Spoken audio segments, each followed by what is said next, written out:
আসসালামু আলাইকুম। আমার কাছে টমেটোর দিনে একটা টমেটোর রেসিপি, টমেটোর সব রেসিপিই তো বেশি ভালো লাগে। একটা রেসিপি বেশি ভালো লাগে, সেটা হচ্ছে পোড়া টমেটোর ভর্তা। আর সেটা হচ্ছে শুকনো মরিচ দিয়ে না, কাঁচা মরিচ দিয়ে। আমার কাছে খুবই ভালো লাগে। আর টমেটোগুলো দেখেন এক নিমিষেই মানে একদম গলে ছারকার হয়ে যাচ্ছে। এগুলো যে কতটা টক আমি আপনাদেরকে বোঝাতে পারবো না। আর মানে এতটা নরম সফট, একটা জাল দিলেই মনে হয় এগুলো সফট হয়ে যায়। দেখতেই পাচ্ছেন কতটা লোভনীয়। আর টমেটোর ভর্তা কিন্তু অনেক বেশি মজা, আমার কাছে খুবই ভালো লাগে। এখনই কিন্তু জিভে জল চলে আসছে। আমি এটা খুবই পছন্দ করি, সাথে কালো মাংস হলে তো আর কথাই নেই। যাই হোক, টাকি মাছের সাথে কিন্তু আমি আরও একটা মাছ এনেছিলাম। সেটা হচ্ছে, আমি টাকি মাছগুলো বাবুর সামনে দিয়ে বাবুকে দেখছিলাম কি করে। বাবু কিন্তু অলরেডি ধরতেই যাচ্ছে, সেগুলো ভয় পাচ্ছিল না। টাকি মাছগুলো দেখেন কেমন জীবন্ত। এটার সাথে আমি আরেকটা মাছ এনেছিলাম, আমার মাঝে মধ্যে খেতে ইচ্ছে করে, আমাদের বাড়িতে কিন্তু খেতাম। সেটা হচ্ছে একদম টাটকা তেলাপিয়া মাছ। মানে যে জাস্ট একটা তেলাপিয়া মাছ কিনেছি, সেদিনে রান্না করে সেদিনেই খেয়ে আমি একদম সাবা করে দিয়েছি। মানে এত বেশি টাটকা ছিল, গন্ধ ছিল না। আমার কাছে ফ্রিজে যদি রেখে দিই তেলাপিয়া মাছ, আমার কাছে ভালো লাগে না। পুকুর থেকে আমাদের বাড়িতে মানে তুলে রান্না করেছিল, খুবই ভালো লেগেছিল, সেটা মনে পড়েছে, তাই আমি হচ্ছে একটা কিনেছি।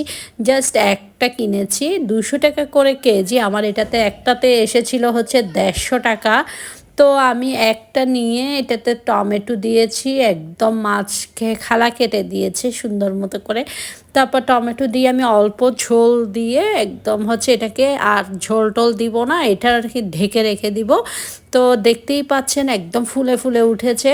আর কোনো ব্যাড স্মেল ছিল না। ব্যাড স্মেল থাকলে কিন্তু এগুলো খাওয়া যায় না, তাই আমি তেলাপিয়া মাছটা অনেক কম কিনি। আর হাসান সাহেব আর হচ্ছে আমার মেয়ে কিন্তু তেলাপিয়া মাছ একদম কম খেতে চায়।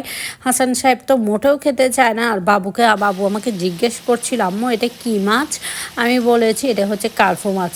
মানে এটা বলে ওকে চালিয়ে দিয়েছে। ওর নাকি তেলাপিয়া মাছ খেলে কেমন জানি বমি বমি লাগে। যাই হোক, ও বুঝতেই পারেনি, ও বললো কি আম্মু অনেক মজা মাছটা। তো দেখতেই পাচ্ছেন যে কেমন হয়েছে, কালারটা কতটা লোভনীয় হয়েছে। একদম মাখা মাখা করে ঝোল দিয়েছিলাম, মানে বেশি অতিরিক্ত ঝোল না, আবার একদম শুকিয়ে ফেলিনি। এগুলো টাটকা মাছের ঝোলই মজা। যাই হোক, আমি গিয়েছিলাম হচ্ছে উত্তরা রাজলক্ষ্মীতে গিয়েছিলাম, একটু আমির কমপ্লেক্সে গিয়েছিলাম। তো এই বিগ বাজার দোকানটা কিন্তু নতুন, মানে মার্কেটটা নতুন হয়েছে। এখানে সব ধরনের জিনিস পাওয়া যায়। আর কাচের জিনিস রাজলক্ষ্মীর পিছনে কিন্তু এখন আবার বসে, অনেক দিন কিন্তু বসেনি, এগুলো মানে উঠিয়ে দিয়েছিল, এখন কিন্তু আবার হচ্ছে কাচের জিনিস। তো আমি রিক্সায় করে যাওয়ার সময় একটু ভিডিও শ্যুটটা নিয়েছিলাম, এটা কিন্তু আমি রিক্সায় চড়ে চড়ে। যাই হোক, আপনারাও ঘুরে আসবেন, ভালো লাগলে শেয়ার করবেন। আসসালাম।